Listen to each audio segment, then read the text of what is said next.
Ассалаумағалейкум, құрмет достар. Баршаңызға кеш жарық. Атыраудан, Индерден жалынды сәлем. Үй-іштеріңіз, мал жандарыңыз аман ба? Бүгін мынау үйірсімағымда келіп қамаған едім. Анау тұрған қоңыр тайымның арты құрттап кеткен бе, сондай болғандай көрініп тұр. Кеше негізі қамағанбыз мына ауыл маңындағы бір аулаға.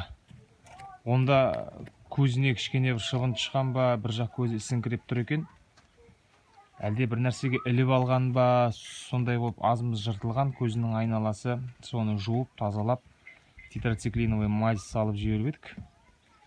Енді бүгін жаңа осы тек үйге су ішіп, жем-жеп кетуге келгенде арты қызарып, қанап жүр екен. Енді Құдай қаласа соны бір өңдеп жіберу керек болып тұр. Жалпы қалғандарының күйлері, жағдайлар жаман емес. Жүр, айтпақшы, құрмет достар, мынау құнажын байтал қосылды.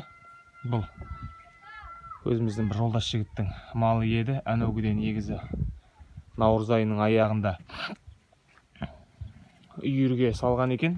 Сол кезде сол үйірде бір 4-5 күндей, бір жұмадай жүріп, бөлініп кетіпті. Кейін тағы бір үйірге қосылып, одан да бөлініп кетіп, жалғыз жүрген жерінен әнеугіде осы бір жұма 10 шақты күндей болып қалды. Айдап әкеліп менің айғырымның қасына қосқанбыз.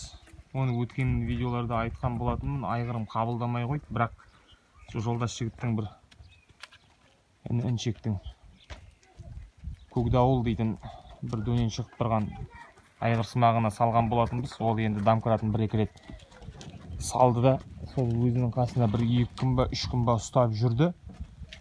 Бірақ кейін менің мынау боевой атаман тартып алған сияқты. Қазір осы менің үйірімде жүр, атаманның үйірінде жүр. Әзірге жаман емес. Жүр, мынау өткендегі соңынан әкеліп қосқан қара құнажын. Күйе келген кезде шамалы еді, азымыз төбелі бар екен маңдайында. Мен тіпті байқамаппын да. Күйе шамалы еді, қазір кішкене күй жинап, жүні жылтырапты. Жаман емес. Міне осы байталымның машинка. Міне бір жақ көзі кішкене. Кеше тетрациклиновый мазь жағып, жуып, тазалап, жылы сумен обработка жасап жүріп едік, өңдеп. Енді бүгін атаман красавчик. Арты құрттап жүргенде болыпты, қанады ма осы? Это болып тұр. Атаман, молодец, атаман. Хорош, атаман. Ай, молодец. Қазір Құдай қаласа анау іншек келем деген болатын. Оның да көлігі бұзылып қалыпты. Жолда келе жатып. Қазір Құдай қаласа сол келгесін ұстап, осы жерден жайлап жығып, өңдеп жіберетін боламыз, Құдай қаласа. Осындай жағдай, құрмет достар. Әр нәрсенің өзінің бейнеті болады. Бірақ сол бәрі бейнеттің бәрін жеңу керек болады. Қалғандар жаман емес сияқты жүр. Мына айғырым өткенде бір төбелескен сияқты. Анау қамшылар жақ аяғының ішкі жақ бетінен қанап тұр, шыбындап тұр. Енді бұны қалай етсем қалай болады деп тұрмын. Бұл енді ірі нәрсе. Бұны жығу үшін де бір 2-3 адам, 3-4 адам керек болатын сияқты. Қазір анау өнім келгесін тағы да 1-2 жігітке соғып, осы жерден көретін боламыз. Аяғынан тістеген ау деймін, менің ойымша. Шыбындап тұр, осының аяғына бір азымыз май жағып, өңдеп жіберу керек болып тұр. Осындай жағдай, құрмет достар. Сіздердің де тәжірибелеріңізде болып жатса, YouTube-қа салып бөлісіп отырыңыздар.